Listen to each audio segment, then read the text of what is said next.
Welcome back to my another new video. So guys, আজকে আমি আপনাদের মাঝে নিয়ে আসলাম কাঁঠালের বিচির ভর্তা।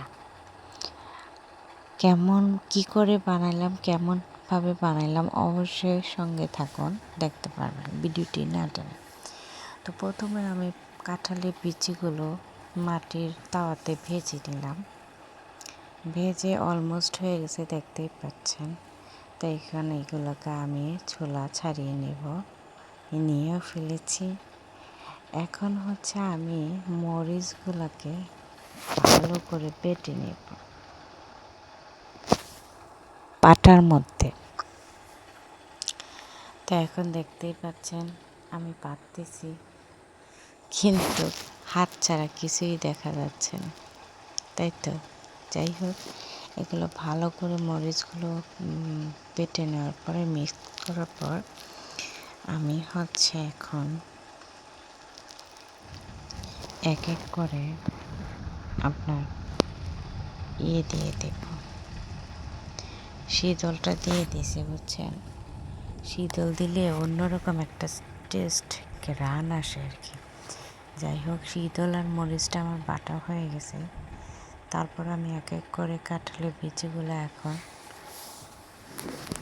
বেটে নেব। দেখতেই পাচ্ছেন আমি এক এক করে একটা দানা করে ভালো করে, কারণ এগুলো কিন্তু ভাজা, সিদ্ধ না, তো একটু তো কষ্ট হবে বলেন। তো কষ্ট যেমন, মজাও তেমন। মজা করে খেতে হলে এইভাবেই করতে হবে। যাই হোক, আমার প্রায় শেষ হয়ে গেছে বাটা।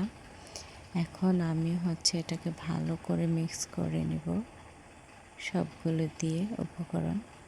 তো বন্ধুরা, আমার ভর্তাটা কেমন হয়েছে অবশ্যই জানাবেন। লাস্টে হচ্ছে আমি কি করলাম, পেঁয়াজ কুচি এবং লবণ সাথে দিয়ে পরিমাণ মতো লবণ দিয়ে বেটে নিলাম। তো এখন লাস্ট ফিনিশিংটা দিচ্ছি আর কি। কেমন হয়েছে আমার ভর্তাটা, যদি আপনাদের কাছে ভালো লেগে থাকে অবশ্যই আমার চ্যানেলটির মধ্যে সাবস্ক্রাইব করে দেবেন এবং পাশে থাকবেন, কারণ আপনারা পাশে থাকাটা আমার উৎসাহ বাড়িয়ে দিবে, কাজ করার শান্তি পাবো। তো আজকের মতো এইখানেই। আল্লাহ হাফেজ, ভালো থাকেন, সুস্থ থাকেন। আমার ভিডিওটি এ পর্যন্ত। দেখেন আমার ভর্তাটা কেমন হয়েছে, দেখতেই পাচ্ছেন।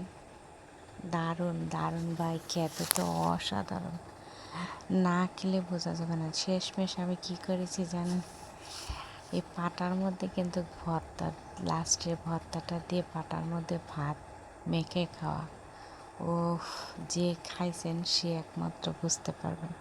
তা আমি আর এই সুযোগটা ভাই হাতছাড়া করিনি, কারণ অনেক দিন পরে আমি এই সুযোগটা পেয়েছি, হাতছাড়া তো করাই যাবে না। দেখেন অলমোস্ট আমি ভাত এনে পাটার মধ্যে এই যে এখন খাবো। জাস্ট কি বলবো ভাই, বলার ভাষা নেই। কখন শুধু খাবো সে অপেক্ষা ছিলাম, সাথে একটু লবণ দিয়ে দিছি। এখন খাওয়ার পালা। কে কে খেয়েছেন আমার মতো ভর্তা বানানোর শেষে ভাত মাখা, অবশ্যই জানাবেন। আল্লাহ হাফেজ।